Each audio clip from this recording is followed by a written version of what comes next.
kan makanya kan saya bikin konten, saya membuat konten ini tujuannya supaya teman-teman lebih berhati-hati. Jadi kalau punya duit mending dikantongin sendiri berangkat.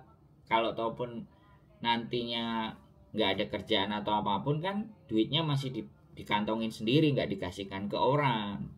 Kalau udah dikasihkan Iya, ke orang kan mana baliknya susah. Di Indonesia mau nuntut juga harus bayar aparat kan, ya pusing kepalanya mas ya. iya. Makanya kayak teman-teman yang saya bawa kemarin tuh kan, kita ini resmi apa ilegal sih? Ini pemilihan presiden aja kita dikirimin buat nyoblos sama sama apa? Sama KBRI Sri Lanka. Berarti kan kita resmi. Kan gitu. Ya kan kalau dikirimin resmi mas, buat nyoblos ya. Apa gimana? Bener nggak sih? Ya intinya kita ke kantor ya intinya kan kita terdata dan yang punya perusahaan itu ngirim ini ada warga negara Indonesia berjumlah 6 orang, 7 orang atau berapa orang bekerja di tempat saya.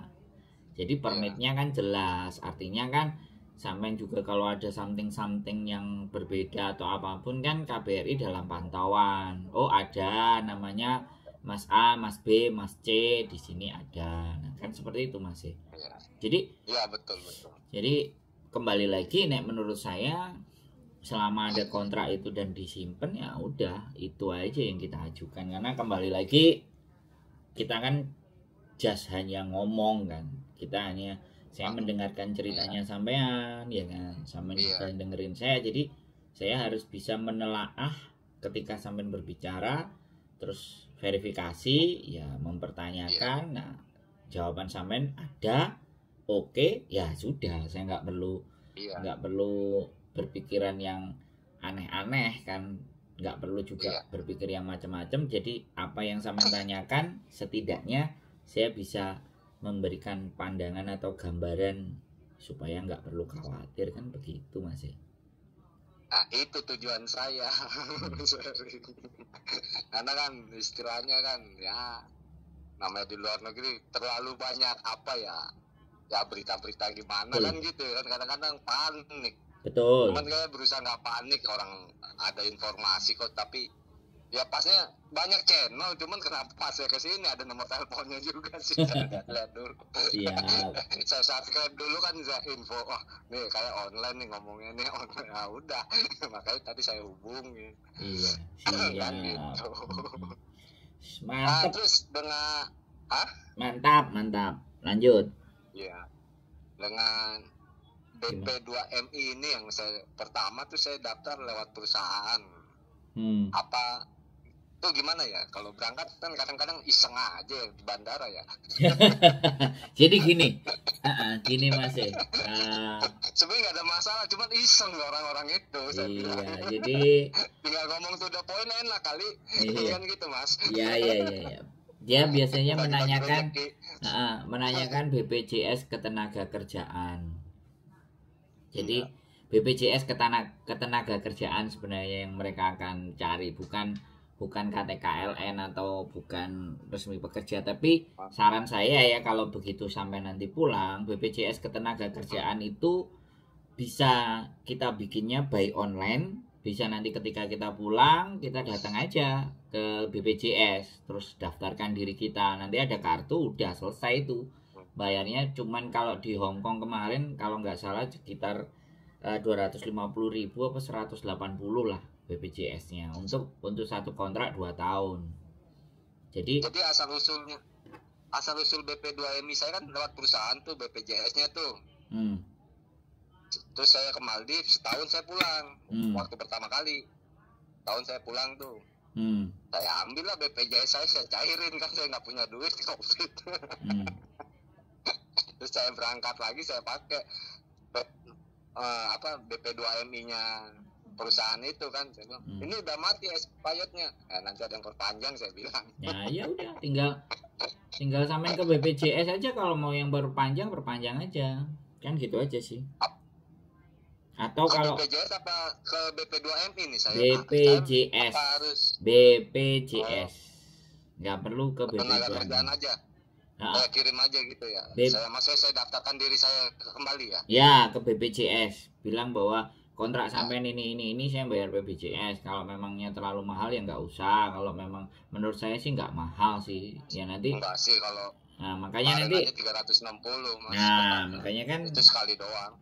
makanya tinggal nanti disodorin aja kalau sampean sudah pegang bukti pembayarannya atau kartunya kan, imigrasi iseng-iseng kan tinggal ditunjukin, selesai, Hmm. Hmm.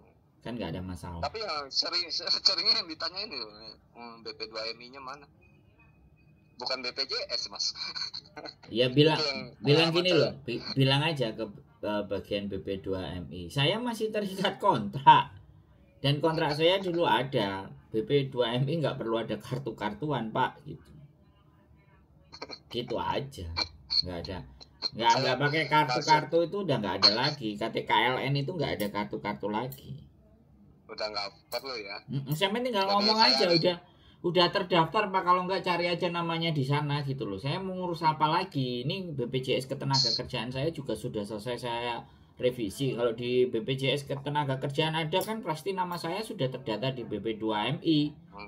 Ngapain sampai Walaupun harus itu PT ya mas baru? bukan mandiri ya Kenapa? BP2MI KTKLN saya walaupun itu atas nama PT ya sebelumnya ya nggak masalah Itu ya? sudah nggak berlaku mas. Itu sudah nggak ada, sudah nggak berlaku, sudah nggak ada lagi Ya. kebijakan KTKLN dan macam-macam itu nggak ada. Berarti intinya saya bikin ketenaga kerjaan ya BPJS BPJS ya, buat jaga-jaga ya. Ketenagakerjaan. Nah itu yang sampean renew kalau juga sudah mati, begitu. Mandiri nggak apa-apa ya. Nggak apa-apa, itu atas nama ya nggak apa-apa, perusahaannya juga ditulis disebutin kan juga ada masalah. Automatically loh itu. Ketika sampean perusahaannya di luar, dia pasti akan ada pelaporan ke BP2MI karena kan kerjanya di luar negeri. Oh, gitu. Otomatis itu, jadi nggak perlu dicari-cari gitu. Nggak perlu ada kartu-kartu itu lagi, sudah selesai. BPJS sudah di renew. Sampean mau lagi BPJS kesehatan yang di Indonesia lebih bagus lagi.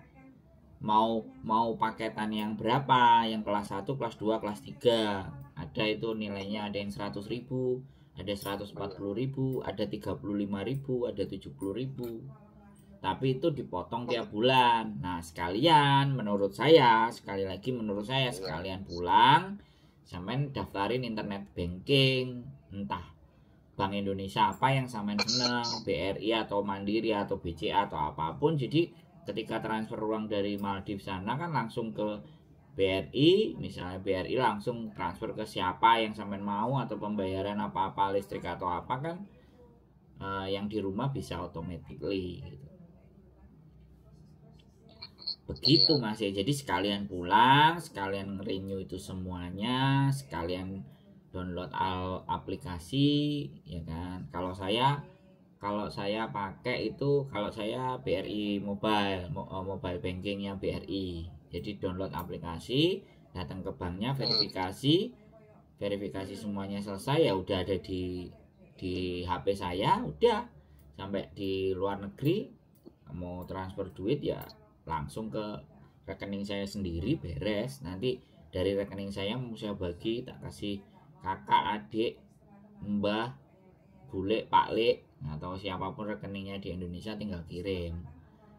Nah sekarang yang lebih keren lagi, kalau sampean dari Maldives, kalau aku sekarang udah pakai cryptocurrency, jadi kirim uangnya langsung pakai Binance atau Bitcoin, kirim ke rekening, udah bebas fee.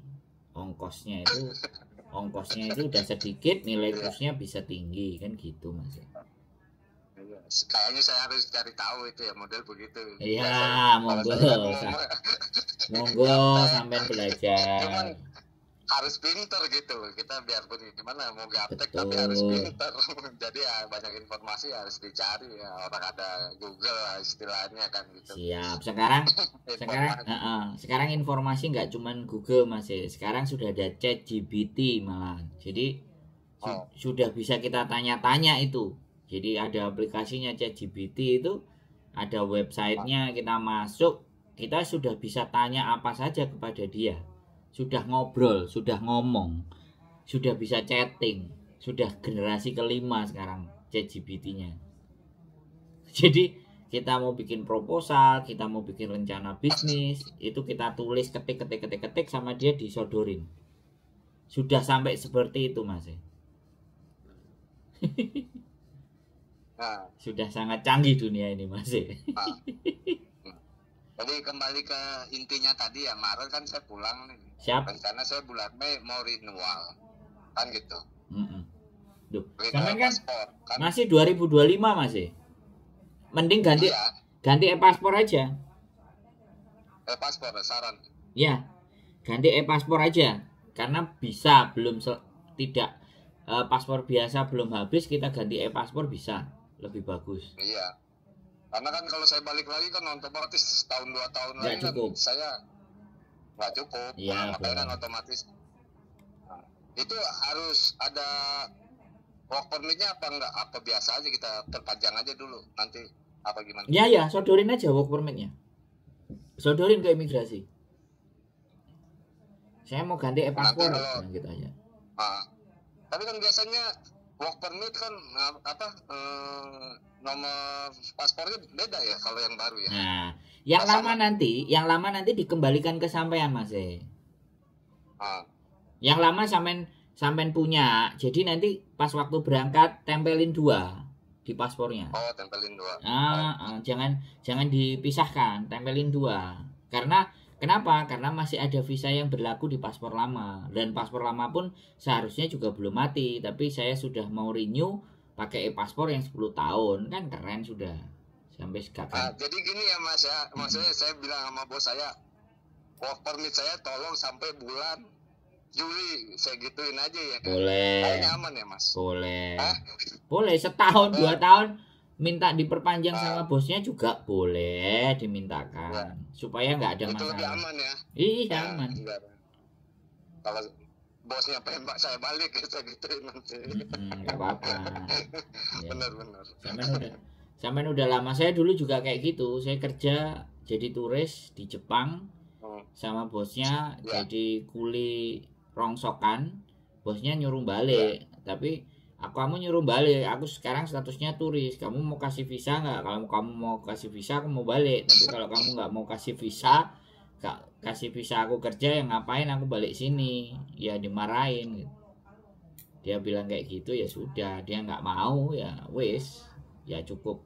Saya balik aja, nggak harus lama-lama. Jadi kayak gitu juga Saya ya, kalau dibilang ya saya mah beruntung Mas di sini. Lagi zaman Covid, nganggur-nganggur dia nelpon. Saya bilang, saya nggak punya duit, kirimin saya 50.000, saya bilang. Dikirim Mas. Kan istilahnya utang budi. Enggak, pertanyaan saya kenalnya dari mana? Di mana? Kenalnya di mana? Oh, enggak. Jadi sejarahnya saya ada perusahaan sama perusahaan bos saya ini yang di Maldives sekarang. Perusahaan dari Indonesia, Surabaya lah. Itu join kontrak bikin kapal. Saya pekerjanya dari Indonesia. Jadi saya di bawah asuhan PT itu. PTA PT gitu yang dari Indonesia. Ya. Nah, cuman ada kelas-kelas begitu sama PT saya. Saya bilang saya nyelesain bodinya aja, nggak semuanya. Cuman bodi kapalnya aja. Oh, koneksi. Jadi koneksi. Terus saya pulang, saya pamit sama bos. Saya pulang bos, makasih, saya bilang kan gitu. Saya kan orang Indonesia, harus attitude kan harus sih, biarpun dia nggak kenal, terlalu kenal. Udah setahun 2 tahun, nah dia nelpon saya langsung. Jadi dia nggak mau kontrak, saya kerja sama dia gitu maunya. Kalau dulu kan masih kontrak. Siap. Nah, gitu Mas, asal mulanya. Jadi saya kenalnya tuh begitu. Ya, itu. Saya pernah kerja di sini bikin kapal dia. Tapi kontrak. Sekarang saya ikut dia. Nyelesain kapal-kapal dia, terus repairan kapal dia. Pokoknya semua yang berbau kapal lah ya. urusan saya. Iya, mantap. Kapan-kapan aku tak kontak sampean kalau mau main ke sana. Iya, orang terakhir aja sampai udah istrinya bawa aja ke sini. Anak saya nanti sekolah gimana? Ya nggak apa-apa, sekolah di sana aja. Bingung lagi bahasanya saya. Nggak apa-apa, pelan-pelan pasti bisa. Anak-anak itu lebih cepat nyambung. Karena kalau saya kerja tuh mas, saya paling males minta ini minta itu, sama biarin aja. Paling diajarin jangan banyak minta, udah kerjain, yang penting kamu tanggung jawab, kerjaan selesai udah beres, bos senang udah. Iya. Bos butuh nggak butuh ya sama aja lah, saya pikiran gitu, yang penting Siap. itu aja prinsip kerja saya, yang penting ya selama kita bener aja kerja, masa sih Allah nggak bimbing kita kan gitu. Mantap. Jadi segalanya lancar, intinya gitu, tanggung jawab. Siap. Mau dia ngomel mau apa, saya juga nggak peduli, selama saya bener mah tetap saya bilang saran saya begini ini kapal begini. Oke. Udah. Mantap. Jadi intinya begitu, saya perkenalan saya kalau sampai tadi nanya kan kenalnya dari mana, kayak itu seperti itu. Siap. Makanya kan dia kemarin mau minta berapa orang lagi. Saya bilang ya nanti saya lihat dulu kan gitu. Saya juga kan maunya kan jadi bermanfaat bagi orang lah, yang butuh. Nah. Intinya begitu. Betul. Bagi posisinya lagi enak gitu kan. Betul. Saya cuman nggak mau enak sendiri. Iya. Betul. Cuman kadang-kadang orang Indonesia tuh sombong-sombong, gajinya segini doang di sana, itu yang jeleknya. Kan begitu mas, bener gak sih? Itu menurut saya cuma segitu doang. Saya itu udah ngerasain kerja di Indonesia bikin kapal. Mau gaji segini aja harus nungging sampai jam 10, sampai nadur sampai malam, sampai pagi. Itu baru dapat segitu. Di sini gaji segini cuman sampai jam 5, jam 6, kerjanya nggak ribet, nggak, masanya nyantai lah, nggak terlalu itu. Mau nyari di mana? 20 tahun saya di kapal di Indonesia kan begitu saya bilang. 8.000 aja itu udah ngeden jungkir balik. Siap. Sampai lembur kalau di sini alhamdulillah kan. Di atas cuman kan nggak santai lah, nggak. Kalau dibilang orang mah kayak tuyul mas. Nggak usah kelihatan kerja, yang penting hasilnya ada. Siap. Karena kan bos itu kan bukan lihat kita kerja, hasilnya ada nggak kan gitu. Karena sampai saya bilang, bos kalau saya merugikan ya pulangin aja saya, udah selesai. Buat apa saya di sini? Gentleman saya sama bos saya. Anda merasa saya merugikan di sini, pulangkan saya. Untuk apa Anda bawa saya ke sini kan begitu? Itu prinsip saya nggak mau.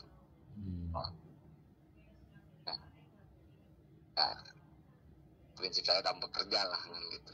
Emang diajarinya seperti itu sama abang saya. Mau gaji kecil mau apa ya udah terima aja. Selama kamu kerja benar, kamu dipecat, insya Allah kamu dapat kerjaan yang lebih baik. Udah itu doang. Yang penting nggak maling, nggak apa, nggak neko-neko, nggak aneh-aneh. Udah niatnya buat keluarga. Insya Allah perjalanannya lancar, mau dari paspor, mau dari apa kan gitu ya mas? Siap. Bener gak sih mas? Siap. Sampean kan udah buktiin, makanya bisa omong. Kalau sudah buktiin ya kita. Gini supaya buat temen-temen juga kan gitu. Makanya kita siap-siap aja kalau sampean sudah membuktikan apapun ceritanya kan, ya sudah. Dan terbukti dan sampean ada di sana. Dan nomornya juga nomor sana ya kan. Ini aku tadi bingung juga, nomor mana ini ya, nomornya kok saya masih dulu 960 aku bilang kan ya. Ini pasukan Hongkong ini kayaknya, saya bilang bisa aja mau share. Tapi ya, terima kasih sih Mas pencerahannya ya. Siap. Kadang-kadang kan teman-teman kan ribet di sini. Waduh nanti baliknya gimana ya? Bukan saya, makanya saya cari tahu karena saya mengayomi mereka gitu loh. Istilah saya leader mereka gitu loh. Biar tenang aja, udah kerja aja di sini. Kalau mau balik lagi udah nanti saya urus. Kan begitu Mas. Iya, Nggak ini usah khawatir. Intinya kode. begitu. Kode. Padahal saya khawatir, tapi saya nggak mau sampean. Ini Cuman nggak saya tunjukin. ini kode nomor Maldives Country Code plus 960 fix. Siap. Kapan-kapan lah Mas. Mudah-mudahan mohon bantuan doanya, nanti tak mampir ke sana. Keren ini soalnya Maldives ini. Mas, sebelumnya saya terima kasih banyak nih ya. Siap. Ya, sharing pencerahan lah. Ya, sehat selalu pokoknya. Saya pertama kali. Ya, silaturahminya terima kasih sampean sudah mau menghubungi saya. Mudah-mudahan nanti. Saya makasih juga. Ada. Habis dari pertama Malaysia saya pernah Mas, nggak betah. Saya kabur tuh, paspor saya tinggal. 6 bulan doang. Iya. Ini ngelihat Maldives ini kok keren ya. Mudah-mudahan saya bisa sampai sana ketemu sampean lah. Ya. Kabar-kabarin Mas. Siap. Mungkin saya izin sama bos lah. Iya. Selalu punya teman baru. Terima kasih sampean juga sudah nelpon saya. Mudah-mudahan nanti silaturahimnya saya sambung untuk datang ke sana. Sama-sama lah buat berjuang rupiah yang lain lah. Saya mau bilang ya semangat aja lah. Siap. Oke Mas, terima kasih banyak. Assalamualaikum. Waalaikumsalam, sehat selalu buat sampean Mas. Matur sembah nuwun. Ya, amin, sama-sama.